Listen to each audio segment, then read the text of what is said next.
नमस्कार, द देसी अड्डा पर आपका स्वागत है। मैं हूं राकेश तिवारी। देखिए, अब तक की सबसे बड़ी ब्रेकिंग सारण प्रमंडल को लेकर मैं आपको बताने जा रहा हूं। सारण प्रमंडल के सीटों पर अंततः कांग्रेस ने घुटना टेक दिया, आरजेडी के सामने विवश हो गई और अपनी सिटिंग सीट छोड़ने पर मजबूर हो गई। आरजेडी ने कांग्रेस से उसकी जीती हुई महाराजगंज सीट हथिया ली। सूत्रों ने जो खबर दी है उसके हिसाब से कांग्रेस अब सारण और सीवान जिले के किसी भी सीट पर अपना प्रत्याशी नहीं उतार पाएगी। गठबंधन में जो सीटें गई हैं वो इस तरफ इशारा करता है कि सारण और सीवान, इन दो जिलों में कांग्रेस के एक भी प्रत्याशी नहीं होंगे। कांग्रेस के दोनों प्रत्याशी गोपालगंज जिले से होंगे। पिछले चुनाव में 2020 के चुनाव में कांग्रेस 2 सीटों पर चुनाव लड़ी थी पूरे प्रमंडल में, गोपालगंज में 1 सीट और सीवान में 1 सीट। सारण में पिछले बार कांग्रेस किसी भी सीट पर चुनाव नहीं लड़ी थी, लेकिन इस बार अब सीवान से भी आगे बढ़कर गोपालगंज तक चली गई। देखिए, 2020 में का जब चुनाव आया तो 2020 में मांझी से इसी विजय शंकर दुबे को महाराजगंज लाया गया, यानी कि सारण से सीवान शिफ्ट किया गया। अब सीवान से भी कांग्रेस बाहर निकलकर गोपालगंज तक पहुंच गई है, यानी कि आप समझते हैं अब कांग्रेस को लेकर कई तरह की बातें हो रही है कि कांग्रेस कैसे सारण से खसक कर सीवान और सीवान से खिसक कर गोपालगंज तक आ गई है। अगले जो साल जब अगली बार चुनाव होगी तो वो गोपालगंज से भी बाहर जाकर, यानी कि सीमावर्ती इलाका है उत्तर प्रदेश में शिफ्ट कर जाएगी। सारण प्रमंडल में कोई भी सीट नहीं मिलेगी, ऐसा जो कांग्रेस के कार्यकर्ता है उनका कहना है। क्योंकि ऐसी खबर आ रही थी कि कांग्रेस अपना सिटिंग सीट छोड़ने नहीं जा रहा है, लेकिन तेजस्वी यादव के जिद के आगे कांग्रेस को झुकना पड़ा और महाराजगंज की सीट आरजेडी की झोली में चली गई। जब आरजेडी की झोली में चली गई तो आप समझ जाइए कि यहाँ से प्रत्याशी कौन होंगे। प्रत्याशी यहाँ से विशाल जायसवाल हो सकते हैं और इसकी घोषणा लेकिन अभी नहीं होगी। सीधे नामांकन होगा, कल अंतिम दिन है, सिंबल भी उन्हें दे दिया गया है, ऐसा हमारे सूत्र बताते हैं। अब असली सच्चाई क्या है, क्योंकि जब तक पार्टियां अधिकृत रूप से घोषणा नहीं करती तब तक आप कुछ कह नहीं सकते। लेकिन मैं आपको बातें बताऊंगा, महागठबंधन की सभी सीटों पर उतारे गए प्रत्याशियों के नाम बताऊंगा और वो सीट बताऊंगा, तो आपको अंदाजा लग जाएगा कि कांग्रेस का पत्ता सारण और सीवान जिले से साफ हो चुका है और यहाँ पे आरजेडी ने अपनी मन मर्जी चला ली है। अब देखिए, सारण जिले में जिन सीटों पर उम्मीदवारों को उतारा गया है उसमें छपरा से आरजेडी ने अपने टिकट पर खेसारी लाल यादव को चुनावी मैदान में उतारने जा रही है।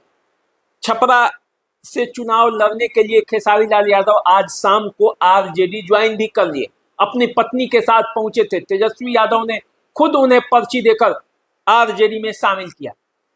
तो छपरा से खेसारी लाल यादव होंगे उम्मीदवार। परसा से करिश्मा राय को पहले ही हरी झंडी मिल चुकी है, सिंबल मिल चुका है। परसा से करिश्मा राय आरजेडी की उम्मीदवार होगी। आप जानते हैं कि वो कैसे चंद्रिका राय के परिवार की ही हैं वो, और उनकी बहन जो चचेरी बहन है उन्हीं की शादी जो है वो तेज प्रताप यादव से हुई है। पूरा मामला आप जानते हैं। तो परिवार की लड़ाई, परिवार के अंदर से ही तेजस्वी यादव ने कैंडिडेट खोज लिया है। तो देखिए वहां क्या होता है।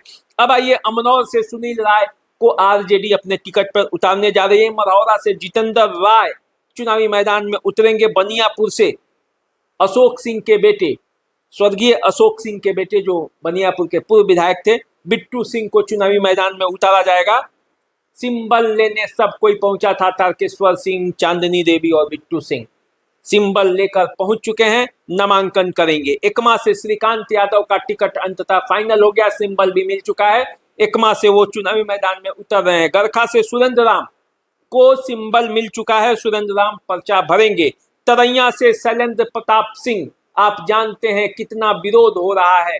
मिथिलेश राय जो हैं आरजेडी के नेता, वो बगावत पर उतर गए हैं और कल से वायरल हो रहे हैं। तो शैलेंद्र प्रताप सिंह कई बार चुनाव लड़े हैं तरैया में और इस बार दो राजपूतों के बीच तरैया में मुकाबला देखा जाएगा। सोनपुर में रामानुज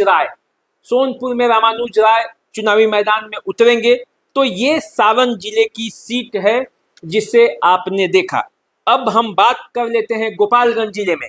गोपालगंज जिले की सीट के बारे में जैसे आप जानेंगे आपको पता चल जाएगा कि कांग्रेस क्या की है और कांग्रेस क्या कर रही है। देखिए, 2 सीटों पर ही सारण प्रमंडल में कांग्रेस को चुनाव लड़ना है और वो दोनों सीट गोपालगंज से फाइनल हो चुका है। देखिए, बैकुंठपुर से आरजेडी ने प्रेम शंकर यादव को चुनावी मैदान में उतार दिया है, सिंबल दे दिया है पहले से ही। दिलीप कुमार सिंह को आरजेडी ने बरौली से चुनावी मैदान में उतारा है, यानी कि रियाजुल हक राजू का जो टिकट है वो कट चुका है, उनको इस बार चुनावी मैदान में नहीं उतारा जा रहा है। ओम प्रकाश गर्ग को कांग्रेस ने गोपालगंज से सीट दी है, यानी कि आप समझ जाइए कि गोपालगंज जो कांग्रेस के खाते में गई है और कांग्रेस यहां से चुनावी मैदान में उतरेगा। इसके अलावे कुचायकोट की सीट भी कांग्रेस के झोली में ही गई है। हरि नारायण कुशवाहा यहां से कांग्रेस के प्रत्याशी होंगे। इसके अलावे आप आइए भोरे से जितेंद्र पासवान चुनावी मैदान में लड़ेंगे, भाकपा माले के टिकट पर वो चुनावी मैदान में उतरेंगे। हथुआ से राजेश कुमार सिंह आरजेडी के प्रत्याशी होंगे। तो इस तरह गोपालगंज जिले में आरजेडी 3 सीटों पर चुनाव लड़ेगी, कांग्रेस 2 सीटों पर और भाकपा माले 1 सीट पर। तो ये पूरा समीकरण है। कांग्रेस के कोटे की सीट जो है वो गोपालगंज में मिल चुकी है, कांग्रेस सीवान में खाली रह गया। कांग्रेस के जो कार्यकर्ता थे, जो गोरिया कोठी के कार्यकर्ता थे, चाहते थे कि गोरिया कोठी से सीट मिले। तो ये जान लीजिए कि गोरिया कोठी, महाराजगंज, बरहरिया, सिवान, रघुनाथपुर सब के सब सीट जो है वो आरजेडी चुनाव मैदान में लड़ रही है। आरजेडी ने महाराजगंज सीट हथिया ली है और इसके बदले गोपालगंज की सीट जो है उसे दे दी गई है। तो पूरा मामला आप समझ गए होंगे। सिवान से जो महागठबंधन ने अपना उम्मीदवार उतारा है, आप जानते हैं, सिवान से अवध बिहारी चौधरी चुनावी मैदान में है, रघुनाथपुर से ओसामा साहब चुनावी मैदान में है और अब महाराजगंज से भी कहिए कि विशाल जायसवाल का टिकट कंफर्म हो चुका है। बरहरिया से अरुण गुप्ता के बारे में चर्चा है, आरजेडी उन्हें चुनावी मैदान में उतारी है और ऐसा चर्चा है कि गोरिया कोठी की सीट भी लगभग फाइनल हो गई है। कई नाम है लेकिन उन नामों को अभी मैं नहीं खोलूंगा क्योंकि वो नाम पर अभी क्या होना है ये अभी तय नहीं है, मुझे जानकारी नहीं है, मेरे सूत्र नहीं बता रहे हैं। वैसे अनवारुल हक दरबार का भी नाम यहाँ से चल रहा है। यहाँ से जो पिछले नूतन वर्मा हैं उनके बेटे का नाम चल रहा है। यहाँ से जो आरजेडी के जिलाध्यक्ष हैं विपिन कुशवाहा, उनका भी नाम चल रहा है। यहाँ से जो मानिक चंद राय के बेटे हैं उनका भी नाम चल रहा है। लेकिन आप मान कर चलिए कि एक मुस्लिम सीट तो पूरे सिवान जिले में और देगा आरजेडी, और ऐसा लग रहा है कि गोरिया कोठी की सीट उस तरफ इशारा करेगी। तो देखिए क्या होता है। जो पूरा समीकरण है उस समीकरणों के खेल में कभी कभी मामले उलझ जाते हैं और अंतिम समय में भी बहुत कुछ हो जाता है। तो चलिए आप हमारे साथ बने रहिए, देखते रहिए द देसी अड्डा। चैनल को सब्सक्राइब कर लीजिए, फेसबुक इंस्टाग्राम पे हमें फॉलो कीजिए। अभी दीजिए इजाजत, नमस्कार।